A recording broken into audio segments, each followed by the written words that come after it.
del televisor y tengo un tip o varios tips que no los tengo yo, los va a dar él, que es el que sabe sobre cómo ahorrar combustibles. Los que tenés que saber para salir a la calle y gastar lo menos posible de un litro de combustible que se fue directamente a las nubes. ¿Cómo le va, doctor? Buen día. Vero, bueno, el placer de estar acá con vos, con todo el equipo, la gente del otro lado, para hablar de todos estos temas que son Están cotidianos, expectantes. ¿no? ¿Cómo hacemos para ahorrar un cachito? Bueno, importante, por un lado, hay que saber que cuando un vehículo toma mayor velocidad, la de 60 kilómetros por hora, sobre todo cuando se sale a la ruta, a la autopista, ¿no? Donde puedo tomar mayor velocidad y en donde sé que 90 kilómetros por hora es la máxima velocidad en una ruta, en una autopista, hasta 120 kilómetros por hora, pero cuando mi vehículo, que en una avenida puede llegar hasta 60 kilómetros por hora, yo tengo que saber que si voy con mi vehículo con las ventanillas bajas, genero a esa velocidad mayor consumo de combustible. Por eso lo más óptimo en ese caso, cuando la velocidad es de 60 kilómetros en adelante, es que los vidrios del rodado estén subidos y utilizar el aire acondicionado, lo cual va a cargar un 10% más del consumo de combustible, pero si lo hiciere con los vidrios bajos, aumenta un 20% el consumo del combustible.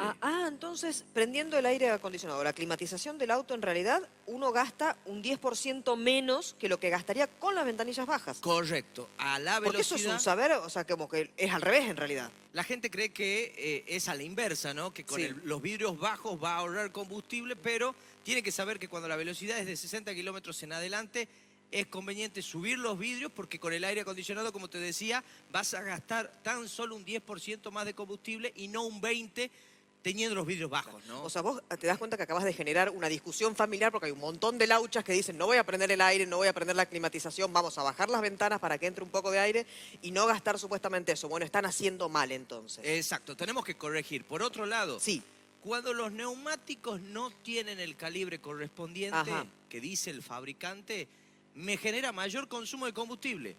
Viste que uno usualmente deja las cubiertas de lado, no le presta atención. Bueno, acá la recomendación es cada 15 días controlar el calibre, el aire que tienen los neumáticos, ver qué es lo que está propuesto según el vehículo y la característica, las dimensiones, el tipo de cubierta que tiene, cuál es el calibre que lleva. Un vehículo mediano a pequeño son 30 libras, un vehículo más grande como una camioneta, 35 libras. Eso es lo que el fabricante propone en el calibre de las mismas. Como ideal para que no gaste más combustible del normal. Para no gastar mayor combustible. La gente por ahí se asusta y dice, no, bueno, pero 35, 37 libras es mucho para el vehículo. Mirá si se explota el neumático. Bueno, un neumático resiste 50 libras de aire. Eso quiere decir que nosotros estamos en el promedio de tolerancia para poder generarle un óptimo funcionamiento a los neumáticos y en este sentido al consumo del vehículo. Cuando las cubiertas están bajas, eso genera mayor tracción o mayor fuerza que tiene que hacer el vehículo, por lo que se genera un mayor consumo de combustible. Así que un detalle a tener en cuenta es el aire de los neumáticos y el estado también de los mismos. Esa iba a ser la otra pregunta también. ¿En qué porcentaje más o menos tienen que estar como límite para decir no estés gastando más combustible del necesario o no pongas en riesgo también lo que es el vehículo en sí? Bueno, a ver, un neumático, una cubierta de primera línea, estamos hablando que puede tener un rendimiento entre 50 a 60 mil kilómetros. Bien. O 5 años.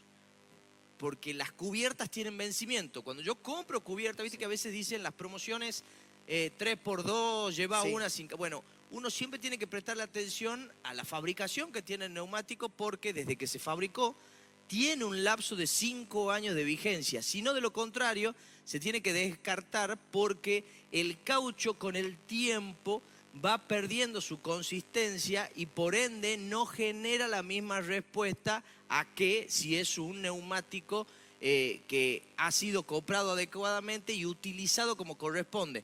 Entonces, a tener en cuenta que el neumático vence a los 5 años, que lo debo renovar cada 5 años o en su defecto entre 50.000 a 60.000 kilómetros.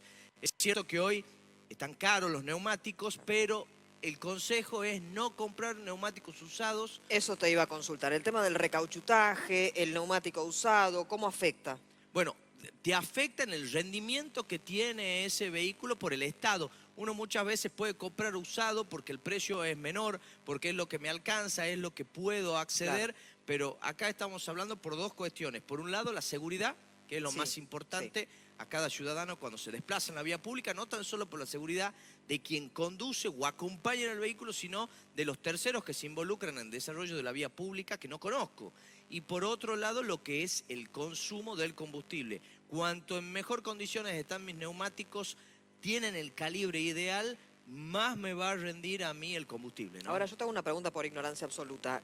¿Dónde se consume más combustible? ¿Dentro de la ciudad, en la urbe o en las rutas? En la ciudad por una cuestión de frenado constante, el embotellamiento de los vehículos, la espera, que también vos imaginate en el semáforo vos llegás y dependiendo la arteria tenés entre 30 a 60 segundos de espera. Cuando vas sumando la espera, cuando vas sumando el embotellamiento de los vehículos que se produce en lo que hace al casco histórico, siempre va promoviendo mayor consumo de combustible. Hoy los nuevos vehículos, la tecnología genera que cuando el vehículo se detiene, el motor se apaga para evitar el consumo mayor o en exceso. Pero es algo que recientemente se está implementando en los vehículos de alta gama. Esto va a ser una tendencia en algún momento siempre, como también los vehículos eléctricos que están llegando a nuestro país, pero lógicamente todavía nos falta mucho desarrollo para poder tener capacidad de cargar en lugares públicos, como son los supermercados, como son los cines, en donde haya pistas para poder recargar este tipo de vehículos a batería, que generan un rendimiento entre 300 kilómetros y 700 kilómetros. Que también tienen motor a combustible, dependiendo del tipo de marca, ¿no? Pero la tendencia es ir tratando de generar ahorro en el combustible y también estos métodos alternativos en las mecánicas que hoy ya está llegando a nuestro país, ¿no? Bueno, ahora tiene que ver con los conductores tucumanos. Así te hago una última pregunta como para cerrar. La luz de giro, el guiño, ¿gasta combustible? No. Entonces, por favor, úsenla. Úsela. Es un pedido directamente a la comunidad. Úsela. Muchas gracias, Jorge. Por favor, gracias a vos. Vamos a estar seguramente la semana que viene con